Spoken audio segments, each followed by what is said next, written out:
अबे डुबोस उसके उसके साथ साथ उसके अलावा भी इंडिया में एल्फिंस्टोन नाम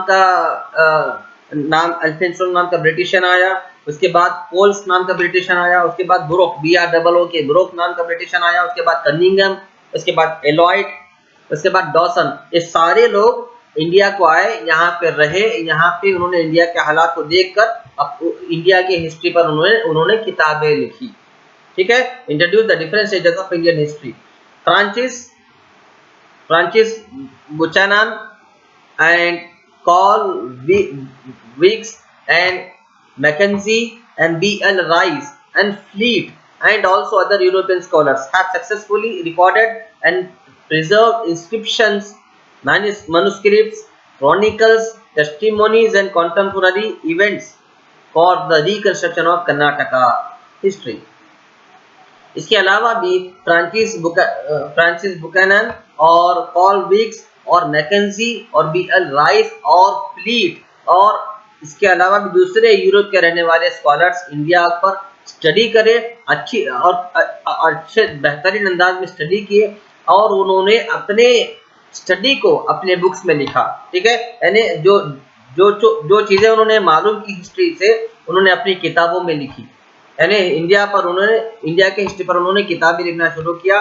और यहाँ के जो मनुस्क्रिप्ट्स है, ठीक है, यहाँ के जो इंडिया के हिस्ट्री के जो इंस्क्रिप्शंस है, जो लिखी हुई हालात है पहले के, उन्होंने अपनी किताबों में अपने लैंग्वेज में कन्वर्ट कर अपनी किताबों में लिखा।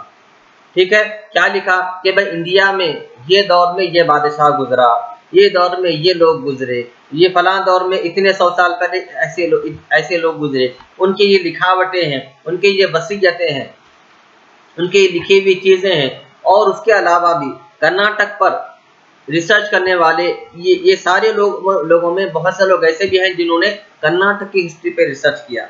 ठीक है, 10 इसी तरह Europeans have been successful in introducing a novel way of understanding and constructing history to the India. तो ये यूरोपियंस थे जो दुनिया के सामने इंडिया की तारीख रखते थे, इंडिया की हिस्ट्री रखते थे।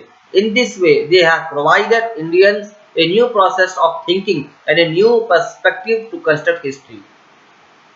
ये लोगों की वजह से, ये जो बाहर से ब्रिटिश से इंग्लैंड से आकर ये लोग इंडिया में आकर रहे, यहाँ के कल्चर को समझे, यहाँ के तौर तरीके को समझकर यहाँ की हालात पे ये लोगों ने जब हिस्ट्री लिखी तो आज हम तक इंडिया की हिस्ट्री हम तक पहुंची। कर्नाटक का रिकंस्ट्रक्शन कैसा हुआ, स्टेट्स कैसा डिवाइड हुए, कंट्रीज कैसा डिवाइड हुए, डायनेस्टीज कैसा डिवाइड हुए और कैसा कंबाइन हुए, और किस तरह से यहाँ पे वार्स हुए, किस तरह से यहाँ पे जंगे हुई, किस तरह से लोग यहाँ पर मशक्कतें उठाते हुए जिंदगी गुजारते थे, और कितने लोग, कौन से लोग किस मजहब को मानते थे, कौन से लोग किस तरह का यकीन रखते थे, किस तरह का ईमान रखते थे, किस तरह का बिलीव रखते थे, और भाईचारगी वगैरह किस तरह थी, या फिर कॉन्ट्रडिक्शंस वगैरह, इख्तिलाफात वगैरह कैसे थे। ये सारी चीज़ें ये सारे ब्रिटिश के लोगों ने, इंग्लैंड के लोगों ने इंडिया को आकर रहकर समझकर इस पर अपनी किताबें लिखी। और यहाँ के जो पुरानी किताबें थी उसे भी संस्कृत में हो या मनुस्क्रिप्ट में हो या प्राकृत लैंग्वेज में हो, उसे उन्होंने पहले यहाँ के लैंग्वेजेस को सीखा, यहाँ के लैंग्वेजेस को सीख कर इस लैंग्वेज में, हमारे लैंग्वेज में लिखी हुई किताबों को इंग्लिश लैंग्वेज में कन्वर्ट करके उन्होंने